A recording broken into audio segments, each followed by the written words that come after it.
Hey there, everyone. It's your girl Barbie J here, and I'm back with another review recap of All the Queen's Men, Season 3, Episode 2, Daddy's Girl. And the synopsis for this episode is Detective Davis is forced to release the Eden dancers from jail. Madam's dad gives her an idea for a new power play, and Fuego learns the extent of Madam's dealings and her power over him. So I'm going to jump right in with this review and recap. And y'all can let me know how y'all felt about the episode down in the comment section. So we have Trouble and Rayshawn walking away from the car crash when Blue calls Trouble and asks where they are. She tells her they're on their way to the club, and Blue tells her that Midnight told her what she did. Then with the side swiping the police car and asks was she good. Trouble was real happy to know that. She told Blue it was light work and then asked if she will tell Madam, and Blue said yes. And she told them they don't have to come to the club. But that was funny. What's funny is that Rayshawn asked Trouble exactly what I was thinking. What if they traced the car back to you? And that's when we learned that Trouble had stolen the car. It wasn't even hers. I said, this girl is a mess. That's why her name is Trouble. She be bringing trouble. They said it was straight out of that Fast and Furious type movie. I said, get out of here. That's the way Dime put it. But anyway, then we have Casanova. He finishes up on the computer and he sees that the other officer is walking by, and he asks him, did he separate the dancers in the cell? And he said, oh shit, I forgot. And that he would do it now. And then they both left. Meanwhile, in the jail cell, we have Doc choking Fuego to death when the two officers run in to stop them and ask what happened to Fuego. And Doc said he fell. And Faith said he hit his head. And the officer said, you two are full of ish. I said, then why you asked them? You knew they was going to lie. But it looks strange that y'all all are dancers together and y'all fighting. Anyway, then it's morning. And we have Madam coming into the kitchen with Tommy and Joey. Joey's the black ops guy. You know, Tommy seemed to be a little jealous of him and stuff. Don't want him around. But he's around. He looked good to his dark chocolate self. Anyhow, Tommy's trying to get Madam to eat breakfast. And she snaps at him and gives him pushback. Then he tells her that her attorney for the dancers, I think his name is Michael Lovitz, is in the living room. Madam meets with him and tells him that she wants Doc and Face out of jail and on her stage at Club Eaton tonight. He tells her that he spoke to the judge and that Detective Davis is meeting with the DA today. Madam can't believe that Detective Davis is actually trying to build a case against her. And I'm like, I don't know why you surprised. I'm like, girl, please, all the stuff you doing and you're reckless with it, honey, stop. Anyway, and she states that she has to stay 5 steps in front of her. And Attorney Lovitz warns Madam now. He's like, homegirl, you shouldn't be pressing your luck. And she laughed and told him that's all she knows how to do. And I said, girl, That's what Concierge kept trying to tell her, but she just kept being reckless. So then he felt a bit sad and she asked, what is it? And he said, Judge Ross would have handled this. And Madam said, I know. Then he said, it's unfortunate about her and her husband. So he doesn't know that Madam is the one who killed them. So that's something. I don't know how he's around her all this time and don't know the dirt that she does. So anyway, he said he'll have to find another judge. And she was like, you do that. And then Tommy and Joey came in there. Now Tommy gets, the guy left. And then Tommy gets Madam to have breakfast and he offers Joey a pocket muffin. And Joey seemed to be impressed by Tommy. There was his cooking skills and everything. So now we have Attorney Lovett and I guess this lady is the DA. I don't think they ever said her name. And they're standing before a judge in his chambers and they're arguing their cases. And when the judge learns that the dancers have been arrested with no charges and the judge is like, is this true? And he's looking at the DA. You have no witnesses or evidence. And she tells the judge that, we're trying to build a case. And the judge tells her, let me tell you something, girlfriend. This is the 3rd time this month. You done this. Then he said, until that case is built, he is releasing them. He thinks she's trying to make a name for herself because it's an election year. That always comes up in one of these shows, right? The election year thing, trying to make a name for yourself. I think they're going to have that in Sisters next week, if I remember correctly. So she says that's not what it's about. And he said, whatever it's about clearly is not about evidence. So he says, adjourned, and walks out of his chambers. I said, isn't that adjourned just for a courtroom? But maybe I'm wrong. Then she turns to Attorney Lovett and asks how much is Madam paying him to sell his soul. And then she tells him that Madam is going down and will be taking him along with her. He told her to make sure she builds a strong case. Then she accused him of paying off witnesses and stuff. He smiled and told her he's got to go to get his clients out of jail now. And she said they won't be out for long. And he leaves, and Detective Davis comes in, and DA is upset with her. I'm saying she's the DA. I'm assuming that's who she is. And she tells Detective Davis that she's going to have to get another investigator. And Davis is like, wait, why? She said, I can't help it. They stick together. And the DA said, then get them alone. She told her that they tried that and that they are all a strong unit. So she told her that she has Fuego in the infirmary by himself. And the DA's like, don't tell me anything. I don't want to hear about it. And maybe he'll talk, she said. But when Detective Davis gets there and tries to get info out of Fuego by saying they tried to kill you, but it doesn't work with Fuego. And so Detective Davis tells him, don't you know who Marilyn DeVille is? She's one of the most notorious crime bosses in the city. Then she gets frustrated with him and lets him go. And what's funny is that Fuego really doesn't know anything. He really doesn't know. So he is like so innocent in all of this. And it's so sad that in these TP shows, Tyler Perry, y'all, he always turns a good person bad. Why can't there be some good people in the damn show? Why does everybody have to have a body on them? Good Lord. So now we see Madam, Dime, Tommy, and Blue at Club Eden when Madam gets a call from Attorney Lovett that Doc and Face will be getting out within the hour. Blue tells Madam that what Trouble did for them, and Dime said it was like straight out of the movies, and Madam was like, wow, it was like that. I guess Trouble is with us. And Blue says she is. And Madam said it's good to know. Then Dime steps away and Blue tells Madam about the chick she had at her house and that she was the wife of Concierge's brother, Fernando. She told him what happened, that she shot two bullets in him and all that stuff. And she had on a vest, she said.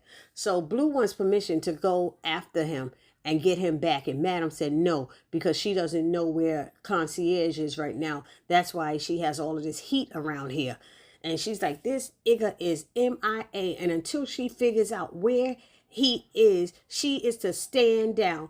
And she also told Blue, if he comes at her first, she has permission to blow his MFing brains out. But make sure he comes at her first. And Madam leaves to go see her father. I said, Blue looked like she gonna want to start something and try something. I don't know why. She looked like she hard-headed and don't listen. Anyway, Madam gets to the facility to see her father and talks to his nurse, who tells her he's been wanting to see her and that he taps on a picture of her all the time. She also tells her that his dementia is getting worse. So Madam tells her next time that to call her when he does that tapping thing on the picture. Then she tells her that she wants to take her father outside for a visit since it's a nice day. So Madam rolls him outside into the garden and he starts telling her how the nurse washes his ding-a-ling-a-ling real hard to see if it gets hard. And he told Madam he thinks she likes him because Madam was thinking she trying to set him up. And so Madam laughed and he said she sits there and watches it get hard and she thinks he thinks she's going to take it one day. Meaning she gonna probably try to ride him or something like that or whatever. So they both laugh. But Madam did say that if she does it again, he better call her. And he said that he will and that she will be right there with him. Then he tells her that she effed up with Raphael. He is not someone to cross, he told her. She reminds him of what he taught her, and he said, what I taught you is to be smart, and that was some dumb ish you did. He told her this is real bad since she hasn't heard from him, because she said she don't know where Raphael and hasn't heard from him. And Madam tells her father she is so sorry to disappoint him. And he told her she ain't never disappointed him. But that damn Carla is another story. That's her half sister. And he told Madam that she can't touch her because she's blood. We don't do that. It's the rules, because Madam really want to kill her sister. She does. So he tells Madam to come see him every Thursday. Make sure she comes and see him every Thursday because he been wanting to try to call her, but he can't make a call from no cell phone or anything from there because he never alone, Then he gives Madam some advice about what to do with this Raphael thing, especially since Raphael is connected all the way up to the White House. She needs to reach out to this lady, the governor's daughter, who is like 21 and likes black men. And he said, get on her good side and stuff with her family. And then he told Madam to work her way up. Then the nurse comes by and to get him and tells Mr. DeVille that it's time for his bath and takes him away. She said he's in good hands. And Marilyn said under her breath, I bet he is. So now we have Doc and Faith stepping outside of the precinct, concerned that Madam is going to be mad at them for not completing the job. That's when Attorney Lovitz drives up to take them to the club. And Faith is like, okay, let's go. And Lovitz said, no, we're waiting for one more. And they're like, who? And when they turn around, they see Fuego come out of the precinct. And he tells Lovitz he's not getting in that car with them because they tried to kill him. And Faith tried to step to him like, we're going to make you get in there. And Fuego's like, oh, you bad out here. And then Doc grabbed Fuego's arm and Fuego snatched his arm away. And Lovitz said, hey, we ain't doing this out here. That ain't happening. So then Lovitz said, Igga, if Madam wanted you dead, it can happen while you're walking down the street. Now get in the damn car. But Fuego said no and walked away.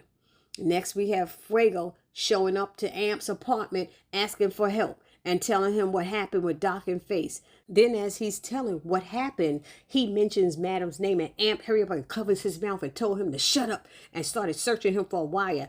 And he's like, I don't have no damn wire. Get off me, and stuff. So Amp tells him to chill and lets him know that he can't help him because he got his own ish going on. So Fuego thinks Madam will listen to Amp because he's her nephew, and Amp told him, that he's way wrong about that. And he tells Fuego to leave, but he's scared and is not sure what to do. So Amp tells her he got nothing to worry about. He's going to be all right, and that he should go to the club. So then he said, you know what? I'll go to the club with you. And that's what they did. So then we got Trouble and Rayshawn showing up to the club eating, and Trouble is asking Blue if she told Madam what she did and what she said. And Blue said, yes, I told her, and you need to go and get dressed. And inside we have Madam telling Blue that when Casanova arrives, she wants to see him. And y'all know Casanova is the undercover white detective. So then Trouble walks up and says, hi, Madam. And she tells her that Madam says, I heard what you did. That's some good shit. And Trouble's like, why, thank you.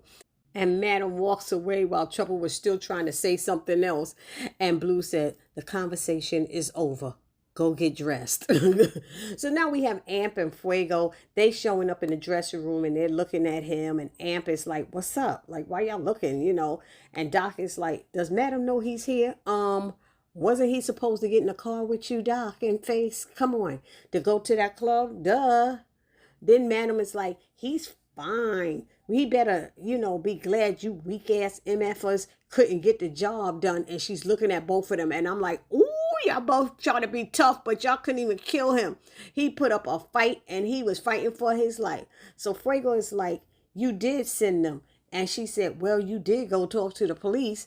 And he tells her he didn't say anything, about the club. So Fuego is like, everyone knows what kind of place this is but me, So Madam tells him, Igga, do you really think that I make $1 million from these biatches throwing money up on the stage and everything? And y'all shaking your ass, please. She said, I launder money for a few families. And she said, that's how I make my money. And she said, everyone in here got a body on them. And some of them was like, yeah, I got a few. And he's like, damn, thinking to himself. Then she told him what Doc did that night. He came to Fuego's apartment and how he swapped Fuego's prints and took video. And they have the murder weapon. So if he goes and talks to the police again to tell anything, that all the evidence will show up at that precinct. And it will all point to him. And I said, damn. So Fuego tells Madam that the detective said she was trying to set him up. And she asked, why would I set you up? And he told her he don't know. She said, well, you better get it together, and told him either he going to trust the detective or he going to believe her. And then he said, I believe you. She said, I can't hear you. He said, I believe you. She said, okay, get your stuff together and stop throwing up on damn stages and stuff. Because that's what he did in last season. Then she left and told Amp to come to her office. So Madam gets to her office and asks Aunt what's going on with him. He out there drinking and doing drugs, and he said he's good. And he says, he's not still mad about what she did, because that's what she was thinking. He said, she's good, we're good. And so he kept interrupting her, and she snapped at him and said, yo, your ass is high right now. And she let him know that they're going to get through this. She said, we're going to get through this. She said, I know I don't say sorry and I'm not this type of person and that type of person, but we'll get through it. Then she told him to remember what landed his ass in jail before, and she told him to pull it together. Then we see a quick scene with Dime and that new dancer who is feeling him. The young guy is feeling her, and she's sort of feeling him too. But then see, I don't know with Dime what's going on with her, because one minute he's saying that he was waiting for her to call all night, and she's like, I don't know what for. I said, what? Huh? Then the next minute she's saying, I'm sorry for the way I've been acting. Huh? I was like, I don't know what's going on with Dime. That's why I can't even talk about that too much. Then Dime goes up on stage and introduces the guys who are going to dance, do the next dance. And it's only 4 of them up there. And they all look like they in shower stalls with towels wrapped around them. And I think Fuego is missing. So she calls up 4 ladies from the audience and asks them if they mind getting wet. Are they ready? She said, because you know how we black women are about our hair. And one of the women pulls off her wig and swings it around and throws it into the crowd. And they screaming and hollering. I was laughing. I said, go ahead, girl. They said, all right now. She don't mind getting her hair wet. And then those guys went to work on those ladies. We had with the water showering down on them, and they switched women, and they was rubbing up on them and had them going down on them and everything. It was like, ooh, that was an intense dance scene. I was like, y'all better go ahead. I had to watch it a second time. And then it ended with that nurse giving Madam's father a sponge bath and talking to him about how the FBI had cameras in the room because they thought he was faking his illness, but they're gone now because she told them he could never fake an illness that well. And she was saying how she seems like his daughter seems like she's nice, talking about Marilyn and everything. Well, Madam. So she's washing his genital areas real good. And she said, let's get this real clean. And she looks over her shoulder, kind of like, I said, if you looking over your shoulder, that means your door should be, is open. It should be closed if you're doing all of this. And it was like as if she's about to do something sneaky. And honey, then she does. Yes, she do. This nurse decided to climb her big behind on top of Mr. DeVille and start rubbing on his penis, saying that it's nice. And now she knows why they call him Cadillac. I said, oh, damn. And she said, you probably have no idea what the hell is going on right now. But you know what makes you feel good. I said, oh, no, she didn't. Then she began to give him head, and she was sucking real loud. She making all like sucking sound. I said, damn, girl, what you doing? Like, that ain't a lollipop, is it? I don't know. She just sounded like she was trying to get to the center of the Tootsie Pop. Really. So she said, oh, I got your attention now. And he looked at her and replied, you sure the F did. I said, ooh, and she looked at him shocked, and he had a sly smirk on his face, and that's the way it went off. Y'all, I was like, ooh. So y'all let me know down in the comment section what y'all thought about this episode. And please do not forget to subscribe to my channel. Subscribe, like, comment, and share. And don't forget, I have a second channel too. And at some point, the next couple of weeks, I'm going to have to move this review over to Hey Barbie J, my other channel, Hey Barbie J, until I get things sorted out with YouTube and they start giving me my money back. I'm on like a 3-month suspension, so I can't get any monetization on this channel, and I need to get it on the other channel. So I need at least over 1,000 subscribers on the other channel. So hopefully y'all will help me and y'all will subscribe over there as well. But once that gets done and taken care of, once my 3 months is up and I get back this channel, I will keep both channels. That's what I'm going to do. They've been messing with some of us content creators with this stuff, so we need y'all to help support us. So anyway, don't forget, subscribe, like, comment, and share. This your girl, Barbie J, saying see you in the next video. Peace.